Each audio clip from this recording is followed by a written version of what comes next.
Two of the biggest players in Australia's media landscape have recently announced massive job cuts as they try to grapple with reduced newspaper circulation and the growth of the digital world. Fairfax and News Limited combined are expected to shed close to 3,000 jobs in the next few years. Hobart's Mercury newspaper is not immune. Owned by News Limited, it's about to move from the place where it all began over 150 years ago.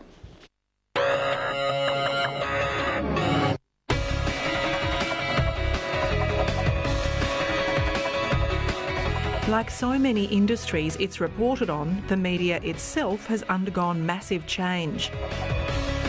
You no longer have to wait for the newspaper delivery, the evening television news bulletin or even hourly radio reports. Turn on your computer or phone and up-to-date news is at your fingertips. It's sad for people like me because I feel myself talking about the good old days. The reality is those days are gone. Now a lecturer at the University of Tasmania's Journalism School, Nicola Gock began her career as a journalist at Hobart's Mercury newspaper in 1975. When I started, I was one of the first female cadets, and there were two other, a little bit older than me, in the newsroom. And that was a newsroom of 48 journalists at the time. In a world dominated by men, the bosses held some firm views. One of the other women, when she dared to come to work in trousers. She was off to do a press conference with the Premier, I think it was, and was told she had to go home and change before she could be considered. She might have been in the minority, but Ms Gock wasn't planning to be a wallflower. 1975 was International Women's Year, and she set about changing the way the paper spoke of and to women. I spoke to the editor about that there needed to be more women's stories, genuine women's stories, not just the social pages. And he took me on and said, well, write a proposal, and I did, and I ended up as the women's editor. Breaking new ground in the paper was easier than some other tasks. One of those things was to get the chief sub back out of the pub if something important happened and he needed to have a look at the front page. And I remember going into the pub and into the bar, and a man very quickly came up and barred my entrance. The modern newspaper office, a small cosmos of arts, science, commerce, industry that produces a daily miracle. It was the summer of 1969 when a teenage Gary Bailey began his career. My dad was there and his three brothers. What was your dad's role? My dad, Bruce, was a sub-editor, as were my uncles Viv and Harold, and Kev, of course, the great cartoonist, was there as well. And a couple of years later, we were joined by serried ranks of cousins. And at one stage there were 9 of us there. He rose through the ranks and spent 42 years in the industry, the last 10 as editor. I'm famous for not being there when all the big stories broke. I wasn't there for the Tasman Bridge, I was on leave.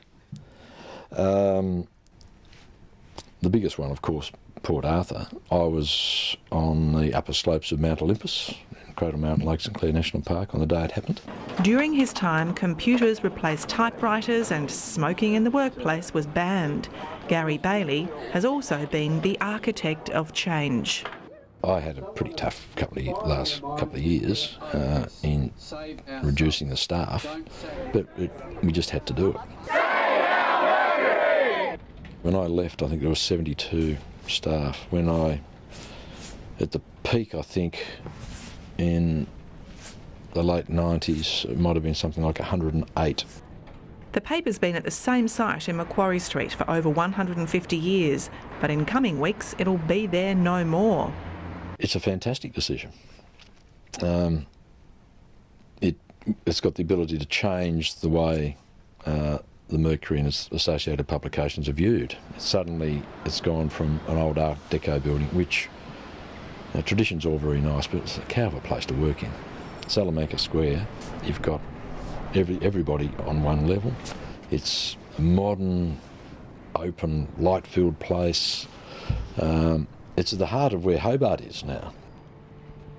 Barry Winburn worked at the paper for so long he's immortalised on the building's wall. For 50 years, he clicked thousands of images. Many of them are ingrained in Tasmanians' memories. Onto the bridge to where the cars were hanging over, and there were still noises of the bridge shaking, and that was, am I doing the right thing? Am I not doing the right thing? But it was okay. Chronicling the news of the day for half a century, some are deeply etched in Mr Winburn's memory. Well, unfortunately, deaths, car accidents, murder victim, plane crash victims. But the favourite snap was of a royal tour in 1958. I took the chance and I jumped onto the road, ran alongside the Queen Mother and took one shot. Then she was gone, of course, and that shot was used full front page of the Mercury the next day. Running at normal speeds, it prints, assembles and folds 30,000 papers an hour. As the Mercury heads into a new era, Gary Bailey says it'll be a very different industry to the one he began in, as the online world takes over. The trick is to get people to pay for the content. And I think we will reach a tipping point, because there is a lot on the internet now that people do happily pay for.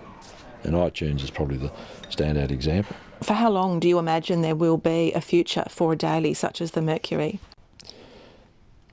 There'll always be a future for journalism. For the printed form, I'd say 10, 15 years.